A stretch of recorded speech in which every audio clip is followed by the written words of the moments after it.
And పెద్ద పెద్ద car కావాలంటే నాకు కొన్ని డ్రీమ్స్ కార్ ఉంది. ఇప్పుడు కాదులే, జీ వ్యాగన్ ఒకటి కొనాలి నేను. అది కొంటా. అది 1,70,00,000 ఉంది అది. అంత కార్ కొంటే మా ఇంట్లో ఎగిరి తల్లుతారు. అంత డబ్బులు కూడా లేదులే కానీ. సో నేను ఒక్కరిని ఇంప్రెస్ చేయడానికి లగ్జరీ ఐటమ్స్ కొనాల్సిన అవసరం నాకు లేదు. నేను if I want to be, నాకు సింపుల్గా ఉండడమే కంఫర్టబుల్.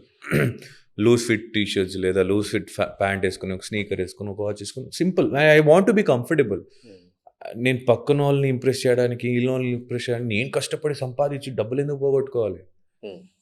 నాకు కంఫర్ట్ ఏముందో, so you come home once, నాకు కావాల్సింది ఉంది చాలు. నాకు అదే వాడట్లేదు నేను సరిగా. ఇంకా లేనిది ఎవరికో చూపించడానికి తెచ్చి ఇంట్లో పెడతా. ఇంట్లో ఎందుకు పెట్టుకోవాలి? నేను ఒక్కడనే ఉంటా ఇంట్లో. నా కోసం ఎందుకు 10 కార్లు ఎందుకు, 10 బైకులు ఎందుకు?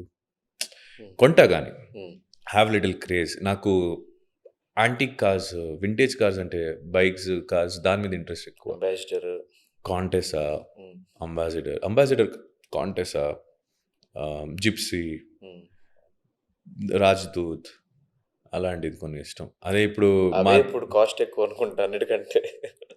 అదే RX-100 మొన్న మైసూర్కి వెళ్ళా మా నాన్న, నా తమ్ముడు వాళ్ళ ఫ్రెండ్ RX-100 కొన్నాడు, తెచ్చాడు. నాకు ఇష్టం యాక్చువల్గా. తెస్తే నేను ఇంకా డైలీ దాంట్లోనే తిరిగా ఉన్నంత రోజు అక్కడ. నేను తమ్ముడిని చూసి మంచిది తీసుకుందాంలో చెప్పాను. 1,70,000 అన్నాడు. ఎంతరా చూద్దాంలే అన్నాడు. ఇప్పుడు రీలాంచ్ అవుతుంది RX-100. రీలాంచ్ అవుతుంది అది. పాత మజా వస్తుందా లేదా తెలియదు.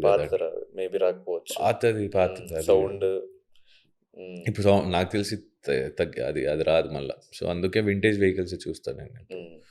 మళ్ళీ నేను BMW కార్ కొనాలనుకున్నా, కానీ there was a car of 19 something, like 26-27 years old car, vintage classy ఉంది, సెడాన్ BMW.